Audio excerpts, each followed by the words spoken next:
Well, hi there. Welcome back. You made it to part 2. Welcome back. So, if by any chance you're like, what is this guy talking about? Don't worry, I got part 1 linked down below for you. So if you haven't checked that out, make sure you head over there, watch part 1, and make sure you grab the fretboard decoder. Now, we are on to phase 2 here, so you can, of course, grab part 1 and get part 2. Now, part 1, we talked about a few different ideas and concepts. We were initially just starting with our G major scale, and we kind of showed how much we actually know. Even if you just know that, we technically know way more than what we even thought we did. Using octaves, we spread the scale out and quickly covered a huge chunk of the fingerboard by only knowing one scale. And then we kind of went through different ways of approaching that scale. One way was we mixed up the notes. So we weren't just playing the notes in the same order. This is a very key way of making a scale not sound like a scale. It's kind of funny, right? Like, we spend all this time learning the scales, and we have to find a way to make it not sound like a scale. So, but at the end of the day, that's our goal. We want music. We want to create music with these scales. They're just tools. So what we're doing today is we're expanding on that. Now we're going to break in our scales. Why I'm saying it like that is because later we'll want to break out of the scales a little bit. But for now, we really need to get good at what we have. So we've already established this root position here of the G major scale. So let's kind of take it a lot further, because like I mentioned before, it's all about creating different paths and ways of playing the scale. Because if you always play the scale the same way every single time, well, that's the only path you have. Like, you know, you'll wear that path down in the woods, down to the ground. But if you ever need to take another route, you'll kind of be lost. And I think that's what happens with a lot of people is, you know, we practice the scale so much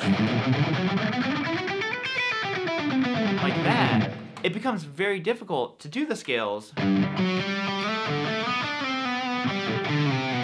know, like that. It's like, well, that wasn't the way that I learned it.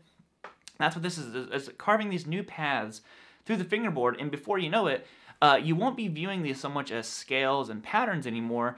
You view the whole fingerboard as all these different possibilities.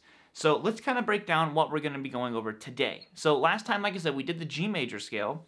So we're not going to so much refresh on that point. We're going to start expanding it right away. So where we left off, we were basically just playing through our scale backwards, which is already a great way of kind of breaking up the monotony of just the scale itself. So what we're going to do is we're going to add a little bit more melody to it now. So we're playing our notes out of order. So we're going to play 3rd fret on the low E string, followed by 7th fret, and then going to 5th fret. So that right there, I already like the way that sounds. It's more melodic to my ears. And more importantly, we're hearing the notes now in a different order. It's not the same G, A, B that we were hearing before. Now we're hearing a G followed by a B and then an A. Okay? Now I'm going to move that pattern through my entire scale. So I go down to the A string. It's the same thing, 3, 7, 5. Notice my picking is all alternate picking on these. Make sure if you're not real confident with alternate picking yet, you're still alternate picking all this stuff. It's very crucial for what we're going to be doing more down the road. So now you hop down to the D string and you're going to go 4, 7, 5. I'm sure now you're recognizing this is just our G major pattern. 4, 7, 5 on the G, 5, 7, 8 on the B, I'm sorry, 5, 8, 7. And then 5, 8, 7 on the high E. Okay, so we have...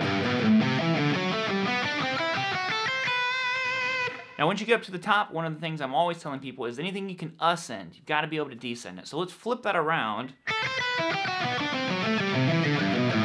and descend it. It doesn't even sound like the scale anymore, does it? It has a whole new feel to it. And one thing is, if this feels strange to your hands, that's great. That's what we want. We don't want this the same old that we've been playing.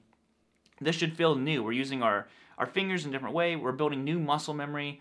All kinds of stuff. So let's work on that descending pattern. So this one's going to go 5, 8, 7 on the high E string. Then I go up to the B string, 5, 8, 7. Then I go to the G, which is 4, 7, 5. The D is going to be 4, 7, 5. The A is 3, 7, 5. And the low E is 3, 7, 5. So already now, if you kind of like coupled that with the octave idea that we did last time, we're cooking. I mean, we've got some stuff going on now. And this is really what helped me a lot with being able to navigate around, where I'm not stuck in one area. I can utilize this stuff and move around the fingerboard, and it still sounds melodic and musical. And that's the most important thing of it all. Because anybody can just learn to play through a scale real fast. And that's cool, and I love that sound at times, but to be able to navigate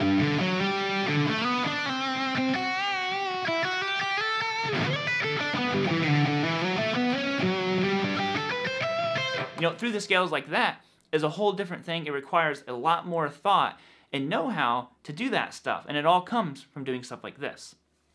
So once you have that, take that through your octaves. Now this isn't tabbed out because we're just basically using what we did in part 1, and you're going to use the same patterns through your octaves. You move up,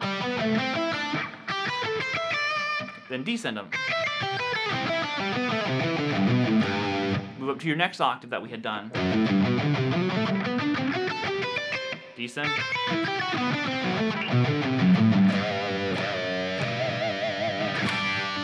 It really expands a lot. Because already, like, if I heard that in a song, I would dig that, you know? I'm like, oh, that sounds cool. What was that? You know, you might not initially know. And then once you get into your other modes, all the stuff applies. You're just applying these note choices to a different pattern of notes. On to the next part. So we have that established, but so far, everything that we've done has just been the next string down. We're always following E, A, D, G, B, E, or backwards. So what I want to do, and one of the hugest things for me was when I realized, which might seem silly, but I didn't realize this at first, is I was like, you know what? You can skip strings. And it was players like Paul Gilbert and these guys that really like established that mindset in my head. But what happened is I started liking the sound of intervals that were much further apart, which is why I like to slide so much in my playing. I'll do stuff like that.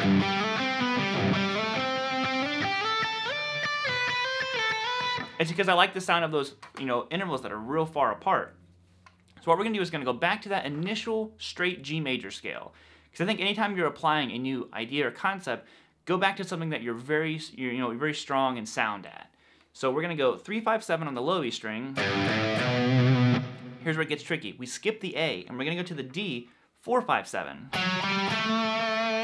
Back to the A, 3, 5, 7. Then go to the G, 4, 5, 7.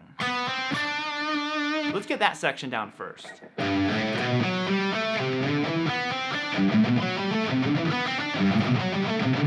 Now, if you're not used to string skipping, this is kind of funky.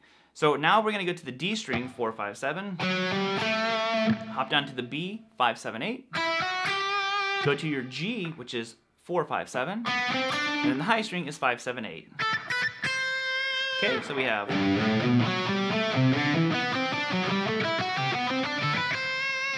Now we worked our way through that whole scale, and again, it sounded different.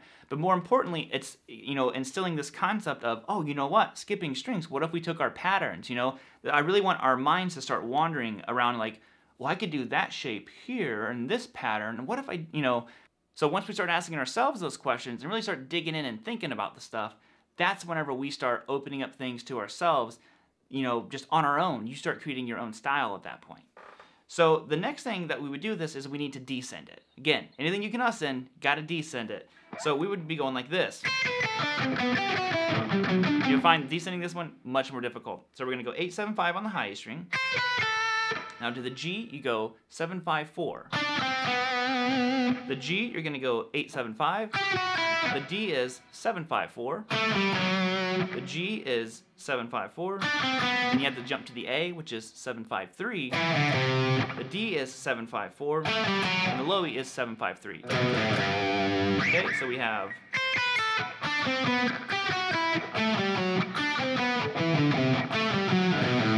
And again, find a section that just works for you and repeat that one over and over again.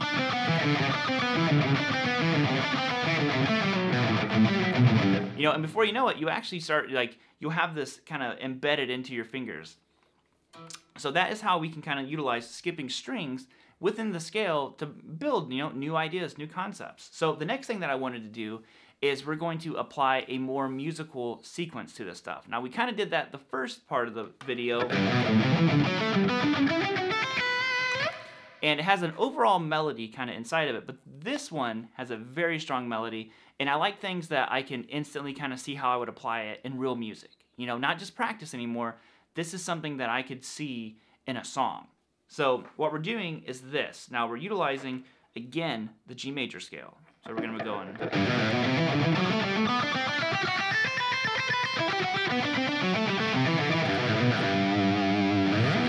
So what exactly was happening there? For one, it's a really good picking exercise. Two, it's a nice pedal tone. I love pedal tones because, again, they're so musical. So we're going to go 3 on the low E string, followed by 7, 5, 7. Okay, now we have that part. Now we're going to hop down to the A string, and it's the same exact pattern. So 3 on the A, 7, 5, 7. Skipping down to the D, I'm going to play the 4th fret, followed by 7, 5, 7 again on the D. The G is 4, and then 7, 5, 7. Okay, so we have. Now we're going to go to the B string, and I'm going to go 5, 8, 7, 8, and then 5 on the high E string, 8, 7, 8. Now the reason why I'm calling this like a pedal tone idea is because this is essentially, if we kept it going, we can move notes around in it and have it be more of a pedal, which we'll not worry about that so much right now. For now, it's just getting this pattern.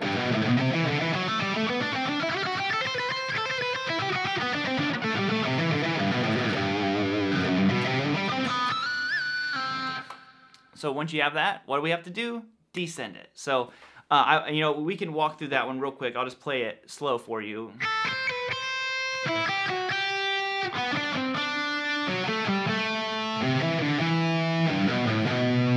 Okay, so again, it'd be 5, 8, 7, 8, 5 on the B, 8, 7, 8, 4 on the G, and then 7, 5, 7, 4 on the D, 7, 5, 7, 3 on the A, 7, 5, 7, 3 on the low E, 7, 5, 7. Lots of 7, 5, 7s. So now we have that one now. And again, take it into your octaves. You really combine part 1 and part 2 go together extremely well. So don't just kind of like think, okay, you're on part 2 now, let's not worry about part 1. No, they work well. It's part of a system. It's like a team effort, basically. So part 1 helps you get into part 2. Part 2 strengthens part 1 even more of the fretboard decoder. So one thing I want to leave you guys with here is something that some people would tend to shy away from at first, and that is playing all the way up here. I know this is like scary territory. Once you've got 2 dots, it gets serious real quick. And so we're all the way up here, and what I want you to practice doing is just your straight G major scale, which we've already done. That was in part 1. So just like this.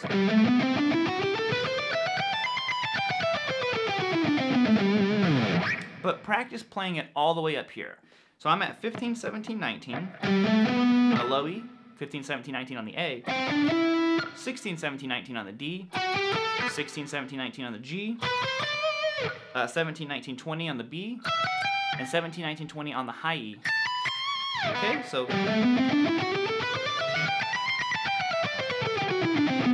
it's where you can ascend and descend that one effortlessly. I know it's tough up here. It's a whole different kind of like ball game when you're all the way up here.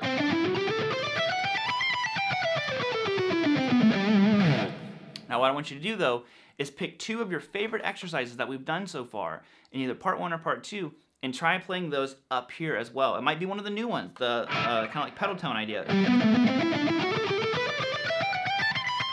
So hopefully you can hear that. That's sounding like a lick. That's a run. Like I get excited practicing that stuff because it's fun. It makes it a lot more fun to practice. All right, that will be it. Hopefully you enjoyed that. To recap, kind of what we basically covered was we were building inside of our scale. We were creating new ways of traveling the scale without adding lots of new shapes and stuff like that outside of what we already knew. We're just trying to master and strengthen what we already have. Then we'll take that and apply it to new modes and new shapes later on down the road. So if you haven't grabbed your decoder worksheet, make sure you get that. If you could, leave a comment down below. Are you digging this? Is this kind of helping? I would love to get your feedback on that. And make sure you're keeping your eye on your email again, because we will have a part 3 coming at you very soon. I'm going to walk you guys through all that as well. And just grab your guitars, keep practicing this stuff, and I look forward to hanging out with you. So until next time, keep on picking and grinning, and I will see you later.